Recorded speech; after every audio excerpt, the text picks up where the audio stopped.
एक मोठी बातमी आपल्या समोर येते आहे। चेंगराचेंगरीनंतर महाकुंभमध्ये आता भीषण आग। भाविक घाबरले, आग विझवण्याचं काम युद्धपातळीवर सुरू।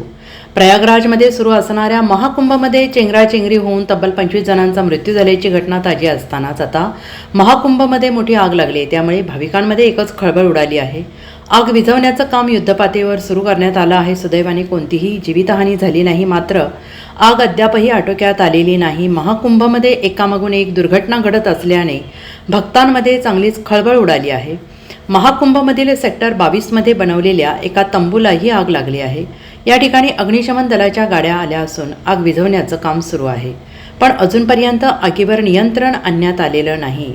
महत्त्वाची सुदैवाची गोष्ट म्हणजे आग लागली तेव्हा एकही भाविक तंबूत नव्हता। आग लागताच सर्वजणांनी तंबूच्या बाहेर पळ काढला होता, त्यामुळे मोठी दुर्घटना होता वाचली आहे।